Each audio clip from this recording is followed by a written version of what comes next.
Las aspas del helicóptero cortaban el aire abrasador del Sahel mientras el presidente Ibrahim Traoré observaba hacia abajo la extensión infinita de arena dorada.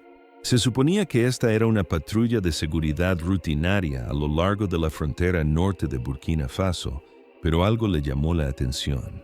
Una mancha de verde imposible en medio de la desolación. Tocó el hombro de su piloto señalando hacia abajo. Ahí da la vuelta. ¿Qué es eso? Mientras descendían, el espejismo se convirtió en realidad. Árboles, cientos de ellos, quizás miles, creando un oasis verdoso que desafiaba todas las leyes de este paisaje implacable.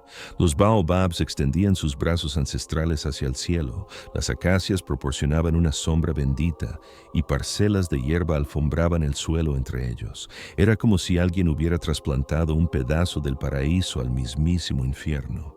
«Aterriza aquí», ordenó Traoré, su voz tensa de curiosidad e incredulidad.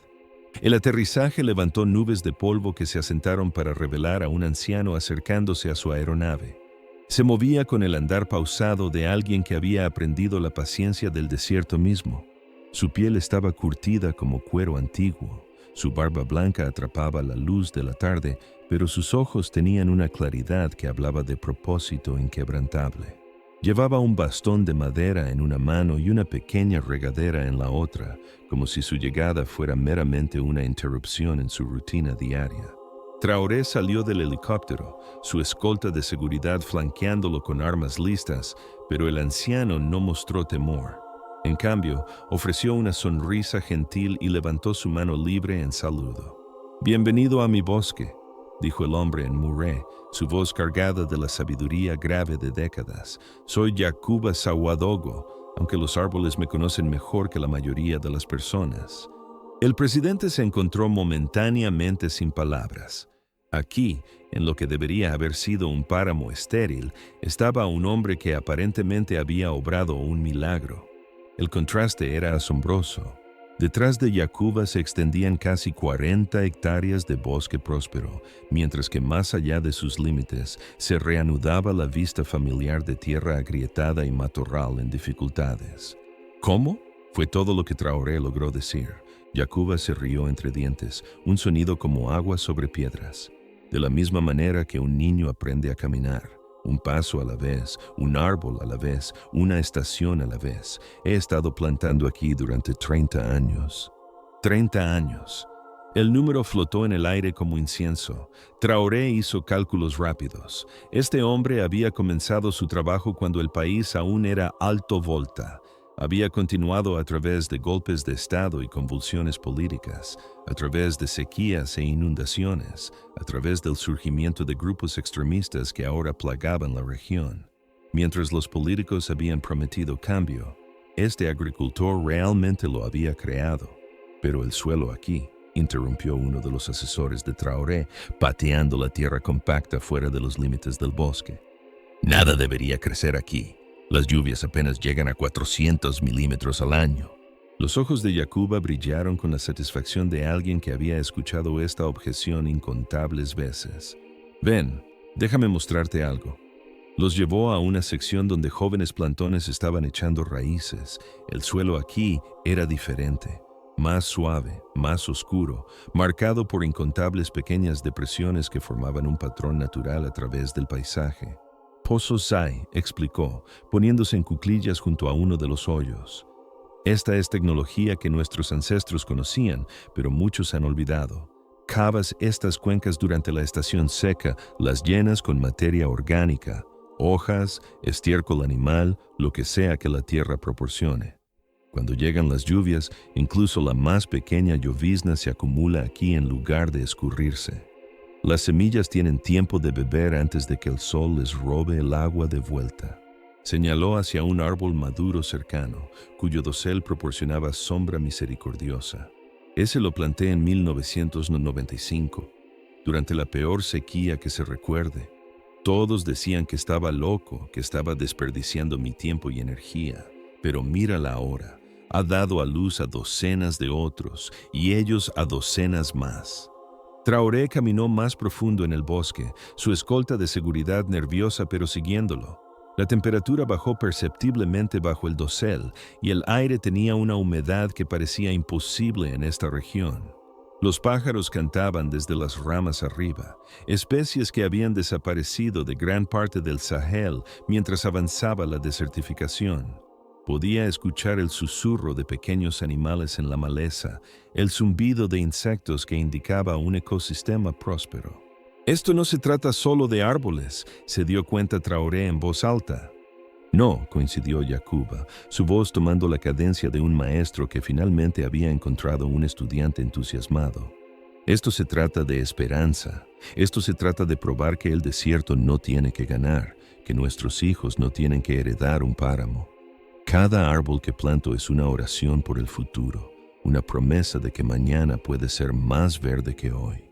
El anciano se detuvo junto a un árbol particular, poniendo su palma curtida contra su corteza con la ternura de un padre. He plantado más de 60,000 árboles en mi vida. Algunos murieron y lloré por cada uno. Pero mira a tu alrededor. Miles sobrevivieron y están enseñando al desierto cómo vivir de nuevo. Mientras el sol comenzaba su descenso hacia el horizonte occidental, pintando el cielo en tonos de ámbar y oro, Traoré se encontró lidiando con una comprensión profunda. Aquí había un hombre que había logrado más en su persistencia silenciosa que la mayoría de los gobiernos lograban con sus grandes pronunciamientos y planes quinquenales. La mañana siguiente encontró al convoy del presidente Traoré serpenteando a través de aldeas polvorientas hacia la casa de Yacuba en Gurga, una pequeña comunidad que llevaba las cicatrices de décadas de degradación ambiental. El contraste entre el bosque floreciente que habían visitado y estos asentamientos en dificultades era marcado. Aquí, la tierra yacía agrietada y estéril, y los pocos árboles restantes se alzaban como centinelas esqueléticos contra el avance implacable del desierto. Yacuba los recibió en la entrada de la aldea, ahora vestido con túnicas tradicionales que habían visto incontables estaciones de trabajo. Se movía con la misma gracia pausada, pero Traoré notó cómo los rostros de los aldeanos se iluminaban ante su acercamiento. Los niños abandonaron sus juegos para agruparse alrededor del anciano, y los ancianos asintieron con profundo respeto. Claramente este era un hombre amado por su comunidad. «Presidente», dijo Yacuba, «hoy quiero mostrarte dónde comenzó todo, y quizás más importante, por qué tuvo que comenzar». Caminaron por el centro de la aldea, pasando casas de ladrillo de barro con techos de metal corrugado que irradiaban calor como hornos. Las mujeres se inclinaban sobre pequeñas parcelas de mijo en dificultades, sus rostros grabados con la preocupación que viene de ver las cosechas fallar año tras año. Los hombres jóvenes se sentaban ociosos en cualquier sombra que pudieran encontrar, sus ojos sosteniendo la desesperación particular de aquellos que no ven futuro en el lugar de su nacimiento. En 1980, este era un lugar diferente, comenzó Yacuba, su voz cargando el peso de la memoria. Las lluvias aún venían confiablemente entonces, aunque quizás no tan generosamente como en los tiempos de mi abuelo. Yo era un agricultor joven, recién regresado del entrenamiento agrícola en la capital. Pensé que sabía todo sobre agricultura. Se detuvo, una sonrisa dolida cruzando sus rasgos. La tierra me enseñó lo contrario. Llegaron a las afueras de la aldea, donde el avance del desierto era más aparente. Las dunas de arena invadían campos abandonados y los esqueletos de árboles muertos salpicaban el paisaje como monumentos a una batalla perdida contra la furia de la naturaleza. Todo esto eran tierras de cultivo una vez, continuó Yacuba gesticulando ampliamente. Los campos de mi padre, los de mi abuelo antes que él, cultivábamos sorgo, mijo, cacahuetes. El suelo era rico, oscuro como granos de café. Entonces llegó la sequía de 1973 y otra en 1984, cada una peor que la anterior. Se arrodilló y recogió un puñado del suelo pálido y arenoso, dejándolo correr por sus dedos como un reloj de arena marcando el tiempo. La tierra se volvió hambrienta en lugar de dar. La capa superior del suelo se voló con los vientos Harmattan. Los jóvenes comenzaron a irse a las ciudades, luego a otros países. Vi mi aldea morir lentamente. Los asesores de Traoré intercambiaron miradas, reconociendo una historia repetida a través de miles de comunidades en todo el Sahel. Cambio climático, desertificación, éxodo rural. Estos eran los desafíos que mantenían despiertos a los presidentes por la noche y empujaban a los jóvenes a los brazos de grupos extremistas que ofrecían propósito y pago estable. ¿Qué te hizo decidir luchar de vuelta ahí?, preguntó Traoré. Yacuba se levantó, sacudiéndose la arena de las manos. Mi hija menor me hizo una pregunta. Tenía 7 años, parada donde estamos ahora, mirando campos que no habían producido nada por 3 estaciones consecutivas. Dijo, «Papá, ¿tendré que irme de casa como mis primos?» No tuve una respuesta ese día, pero su pregunta me atormentó. Comenzaron a caminar de vuelta hacia la aldea, pero Yacuba los llevó por un sendero diferente. Uno que serpenteaba junto a varios pequeños bosquecillos de árboles que parecían más saludables que el paisaje circundante. Comencé pequeño, continuó. Un árbol, plantado en un pozo sai que cavé a mano. Murió. El segundo también murió, y el tercero. Mis vecinos se rieron, amablemente, pero se rieron. Dijeron que estaba desperdiciando tiempo que debería gastar buscando trabajo en la ciudad, que estaba luchando una batalla ya perdida. Pero no te detuviste, observó Traoré. ¿Cómo podía? Cada árbol fallido me enseñó algo. El cuarto sobrevivió a su primera estación seca. El quinto creció lo suficientemente fuerte para proporcionar un poco de sombra. Al final de ese primer año, había aprendido a leer las necesidades de la tierra como un doctor los síntomas de enfermedad. Se detuvieron en uno de los pequeños bosquecillos, donde las mujeres estaban cosechando hojas para forraje animal y recogiendo ramas caídas para combustible. La vista era transformadora. Aquí había actividad económica, sostenibilidad, esperanza hecha tangible. Los árboles comenzaron a cambiar más que el paisaje, explicó Yacuba. Cambiaron a la gente. Los niños que nunca habían visto hojas verdes de repente tenían árboles para trepar. Las mujeres encontraron forraje para sus animales y medicina de corteza y raíces. Los hombres jóvenes que habían estado planeando migrar a Libia o Europa encontraron trabajo manteniendo el bosque creciente. Una de las mujeres levantó la vista de su recolección y gritó un saludo. Yacuba respondió calurosamente, luego se volvió hacia Traoré. Su nombre es Fatimata. Hace 5 años, su esposo se fue a Costa de Marfil buscando trabajo. El mes pasado regresó. El bosque proporciona lo suficiente ahora. Miel de las colmenas que hemos establecido, forraje para el ganado, incluso algo de madera para construcción. Las familias se están manteniendo juntas de nuevo. Mientras continuaron su caminata, Yacuba compartió las matemáticas de la esperanza. Cada árbol maduro podía producir hasta 80 kilogramos de hojas anualmente para alimentar animales. La humedad mejorada del suelo significaba que las cosechas rendían 20% más grano. El microclima creado por el bosque extendía la efectividad de las lluvias por varias semanas cada estación. Pero el cambio más importante, dijo, deteniéndose junto a una escuela donde los niños jugaban bajo la sombra de árboles jóvenes pero crecientes, está en las mentes de nuestros jóvenes. Están comenzando a creer que el hogar puede ser un lugar de oportunidad, no solo un lugar del cual escapar. El maestro de la escuela emergió, reconociendo a Yacuba, y los invitó adentro. Las paredes estaban cubiertas con dibujos de niños, no las típicas escenas de vida urbana y países extranjeros que dominaban las escuelas rurales, sino imágenes de árboles, jardines y agricultores trabajando su tierra. Esta es la mayor cosecha de Yacuba, susurró el maestro a Traoré. Esperanza. Estos niños dibujan su futuro aquí ahora, no en otro lugar. Mientras el día declinaba, regresaron al centro de la aldea, donde se había reunido una pequeña multitud. La noticia de la visita del presidente se había extendido, pero era claro que la gente estaba igualmente emocionada de ver a su vecino plantador de árboles. Los niños interpretaron una canción que habían compuesto sobre la creación de bosques, sus voces alzándose en armonías que parecían reverdecer el aire mismo alrededor de ellos. Esa tarde, sentado bajo un baobab que Yacuba había plantado 15 años antes, Traoré se encontró reconsiderando todo lo que pensaba que sabía sobre desarrollo, sobre el liderazgo, sobre la relación entre los seres humanos y el mundo natural. La doctora Aminata Konate llegó al amanecer, su Land Cruiser cargado con equipo de prueba de suelo y un equipo de investigadores de la Universidad de Ouagadougou.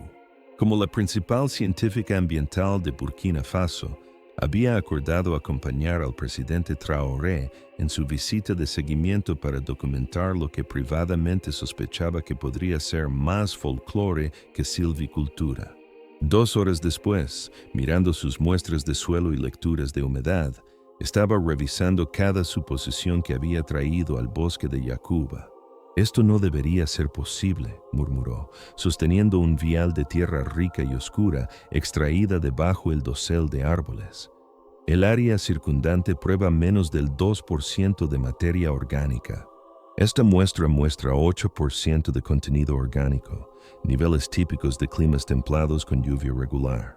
Yacuba observó su trabajo con diversión paciente, ocasionalmente ofreciendo perspicacias que revelaban una comprensión sofisticada de la química del suelo adquirida a través de 3 décadas de observación cuidadosa más que educación formal. «Los árboles se hablan entre sí», explicó simplemente, mientras la doctora Konate medía los niveles de pH. «Comparten agua a través de sus raíces, nutrientes a través del suelo. Las micorrizas, las redes de hongos, conectan todo bajo tierra. La fortaleza de un árbol se convierte en la fortaleza de muchos árboles». La científica levantó la vista bruscamente. Las micorrizas eran relaciones simbióticas complejas entre raíces de plantas y hongos, un campo de estudio de vanguardia en ecología del suelo. ¿Cómo sabía este agricultor rural sobre redes de hongos que solo recientemente eran entendidas por investigadores académicos? «¿Dónde aprendiste sobre micorrizas?», preguntó. Yacuba sonrió, gesticulando hacia el bosque alrededor de ellos. «Los árboles me enseñaron. Cuando noté que los plantones plantados cerca de árboles maduros sobrevivían mejor las sequías que aquellos plantados solos, cavé cuidadosamente alrededor de sus raíces, vi los hilos blancos conectándolos, como una conversación ocurriendo en el suelo. Puede que no sepa sus nombres científicos para las cosas, pero el bosque ha sido mi universidad por 30 años». El presidente Traoré observó este intercambio con creciente fascinación. Aquí estaba el conocimiento indígena encontrándose con la ciencia moderna, cada uno validando al otro de maneras que ninguno podría lograr solo. La doctora Konate se movió por el bosque con creciente emoción, documentando fenómenos que desafiaban la comprensión convencional de la agricultura de tierras secas. «Mira esto», gritó, arrodillándose junto a un pozo SAE que había estado en uso por varias estaciones. «La estructura del suelo es completamente diferente del área circundante. Estos pozos no solo están recogiendo agua, están creando su propio microbioma.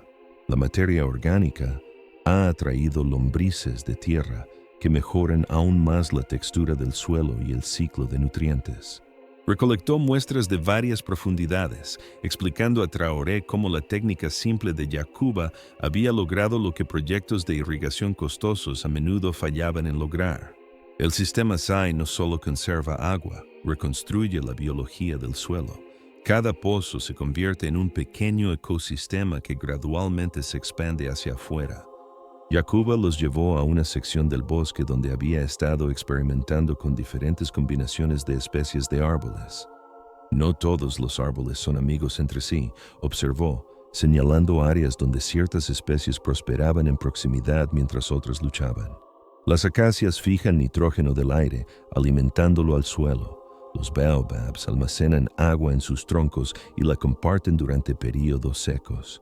Los árboles de Neem protegen a todos de los insectos». El equipo de la doctora Konate confirmó lo que Yacuba describía.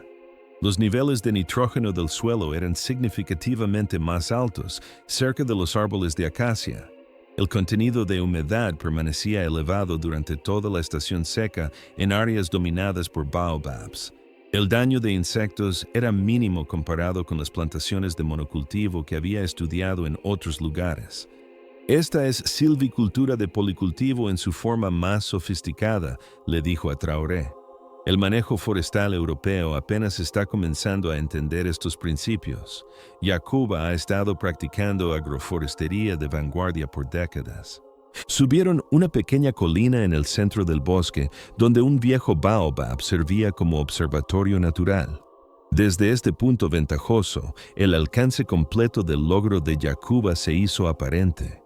El bosque se extendía en todas las direcciones, sus límites marcados por la transición marcada de abundancia verde a desolación arenosa.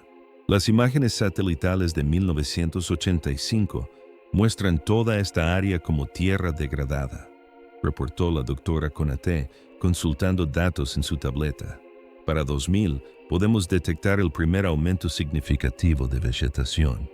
Pero es en la última década que la transformación ha sido más dramática. El bosque se ha expandido un 60% desde 2015 solamente. Yacuba asintió pensativamente. Los árboles están enseñando al desierto cómo retirarse. Cada año empujamos el límite un poco más lejos. El bosque establecido crea su propio clima. Más humedad, temperaturas más frescas, mejores condiciones para nuevos plantones en los bordes. De hecho, los datos meteorológicos confirmaron que el bosque estaba creando su propio microclima. Las temperaturas bajo el dosel promediaban 5-8 grados más frescas que el área circundante. Los niveles de humedad permanecían 15-20% más altos durante todo el año.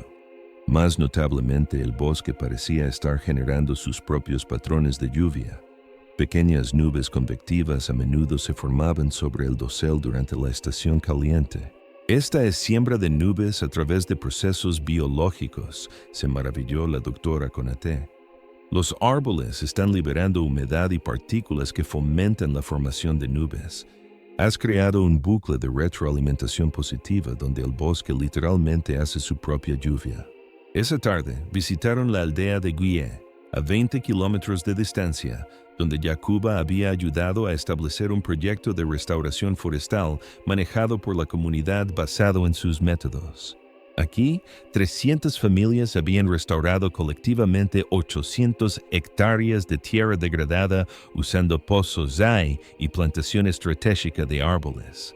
El jefe de la aldea, Isa Bamba, los recibió con emoción apenas contenida. Hace 5 años la mitad de nuestros jóvenes se había ido a Ghana y Costa de Marfil. Hoy están regresando porque la tierra puede alimentarlos de nuevo. Tenemos grano excedente para vender en mercados regionales por primera vez en 15 años. La doctora Konaté documentó la transformación económica junto con la restauración ambiental. Los rendimientos de cultivos habían aumentado 40% en promedio. La productividad del ganado había mejorado debido a mejor disponibilidad de forraje. Nuevas fuentes de ingresos habían surgido de productos forestales, miel, plantas medicinales, materiales de construcción y semillas de árboles para otros proyectos de restauración. El cambio más significativo, continuó el jefe Bamba, está en los futuros de nuestros hijos. Ya no hablan de irse. Piden a sus abuelos que les enseñen conocimiento agrícola tradicional para que puedan combinarlo con técnicas nuevas como las de Yacuba. Mientras se acercaba la tarde, se reunieron bajo un gran árbol de tamarindo para una reunión comunitaria. Yacuba escuchó mientras los agricultores compartían sus experiencias, éxitos y fracasos, innovaciones y adaptaciones. Ofreció consejo con la autoridad humilde de alguien que había aprendido de miles de errores.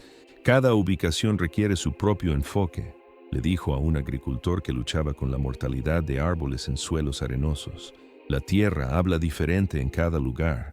Debes escuchar cuidadosamente, plantar experimentalmente, aprender pacientemente. La doctora Konaté se encontró tomando notas no solo sobre observaciones científicas, sino sobre la metodología de enseñanza de Yacuba.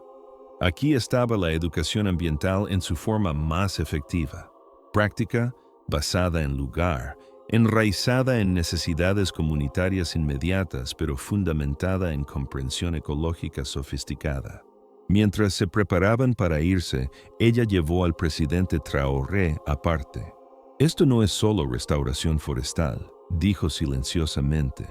Este es un modelo completo para desarrollo rural. ambientalmente sostenible, económicamente viable, socialmente transformativo. Yacuba ha resuelto desafíos con los que nuestras agencias de desarrollo han luchado por décadas. El presidente asintió lentamente, su mente ya trabajando a través de las implicaciones. La pregunta es, ¿cómo escalamos esto sin destruir lo que lo hace funcionar? 3 meses después de su primer encuentro con Yacuba Ouagadougou, el presidente Ibrahim Traoré se paró ante la cumbre de la Unión Africana en Addis Abeba, pero sus pensamientos estaban anclados en un pequeño bosque en el norte de Burkina Faso. El discurso que estaba a punto de entregar desafiaría cada suposición sobre ayuda al desarrollo, restauración ambiental y el futuro del África rural. Compañeros líderes, comenzó, su voz cargando la convicción de revelación reciente. Quiero contarles sobre una revolución ocurriendo en nuestro continente, no una liderada por políticos o financiada por donantes internacionales, sino una que crece del suelo mismo, nutrida por las manos de un solo agricultor que se negó a aceptar la derrota. Los delegados escucharon con atención cortés, que gradualmente se transformó en fascinación comprometida mientras Traoré describía la transformación del paisaje de Yacuba, la validación científica de sus métodos y las implicaciones más amplias para abordar el cambio climático, la pobreza rural y la migración forzada a través del Sahel. De vuelta en Burkina Faso, Yacuba permanecía inconsciente de su creciente fama internacional. Estaba enfocado en una preocupación más inmediata: entrenar a la próxima generación de creadores de bosques. El viejo agricultor había acordado establecer un centro de enseñanza en Gurga, donde jóvenes de toda África Occidental pudieran aprender sus técnicas de primera mano. La primera clase de 30 estudiantes había llegado 2 semanas antes, sus antecedentes tan diversos como sus naciones de origen. Estaba Amara de Senegal, cuyas granjas familiares de cacahuetes estaban fallando mientras los patrones de lluvia cambiaban. Khadija, del norte de Nigeria, había huido de la violencia de Boko Haram y buscaba maneras de ayudar a comunidades desplazadas a reconstruir sus medios de vida agrícolas. François de Chad habló de condiciones de desierto en expansión que estaban forzando a pastores al conflicto con agricultores. Olviden todo lo que piensan que saben sobre agricultura, les dijo Yacuba a sus estudiantes en su primera mañana en el bosque. Los árboles les enseñarán mejor que cualquier libro de texto. Sus manos aprenderán lo que su mente no puede entender solo a través de palabras. El currículo era engañosamente simple: identificar especies de árboles adecuados, dominar la técnica del pozo SAI, entender las relaciones del suelo y el agua, reconocer las señales que indicaban cuándo y dónde plantar. Pero bajo estas habilidades prácticas yacía una educación más profunda en pensamiento ecológico, comprensión de sistemas y la persistencia paciente requerida para sanar paisajes dañados. ¿Por qué cavamos los pozos en estación seca?, preguntó Yacuba durante una sesión práctica. Para estar listos cuando vengan las lluvias, respondió Marie de Togo. Más profundo que eso, alentó Yacuba. Amara levantó su mano tentativamente, porque la tierra necesita tiempo para confiar en nosotros. Si esperamos hasta que necesitemos la lluvia, es muy tarde para construir la relación. El rostro curtido de Yacuba se abrió en una sonrisa amplia. Ahora estás comenzando a entender. Crear bosques es construir relaciones. No estás conquistando el desierto, lo estás convenciendo de convertirse en algo más. Mientras tanto, el presidente Traoré estaba trabajando para institucionalizar apoyo para los métodos de Yacuba sin burocratizarlos hasta la inefectividad. Había establecido la Iniciativa Nacional de Restauración Forestal, con Yacuba sirviendo como su consejero principal, a pesar de no tener credenciales formales más allá de 3 décadas de éxito probado. El primer proyecto mayor del programa era ambicioso: restaurar 50,000 hectáreas de tierra degradada a través de 5 provincias usando las técnicas de Yacuba, pero adaptadas a condiciones locales y lideradas por organizaciones comunitarias, en lugar de agencias gubernamentales. La doctora Aminata Konate había sido nombrada como directora científica del programa, encargada de documentar y refinar los métodos mientras mantenía su carácter esencial. Dividía su tiempo entre el laboratorio universitario y sitios de campo rurales, construyendo un puente entre el conocimiento indígena y la investigación académica. La perspicacia clave, explicó a una delegación visitante de donantes internacionales, es que el enfoque de Yacuba funciona porque es holístico. No puedes separar la restauración ecológica de la organización social, los incentivos económicos de los valores culturales. Todo está conectado. Los donantes, acostumbrados a financiar proyectos discretos con resultados medibles, lucharon por entender este enfoque integrado. Querían financiar plantación de árboles o conservación de suelos o generación de ingresos para mujeres, no los tres simultáneamente integrados dentro de estructuras comunitarias tradicionales guiadas por conocimiento indígena. Yacuba, cuando fue informado sobre estas discusiones, se rió entre dientes con paciencia característica. Diles que el bosque no separa su trabajo en proyectos. Los árboles no saben que se supone que deben enfocarse solo en secuestro de carbono. El suelo no sabe que solo debería mejorar la retención de agua. La naturaleza trabaja como un todo. Nosotros también debemos trabajar como un todo. Al final del primer año, los resultados estaban comenzando a hablar más fuerte que el escepticismo.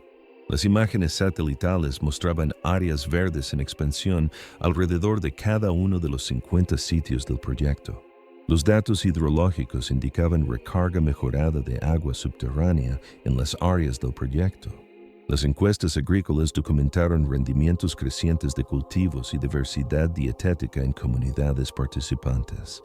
Más importante, el impacto humano se estaba volviendo aparente.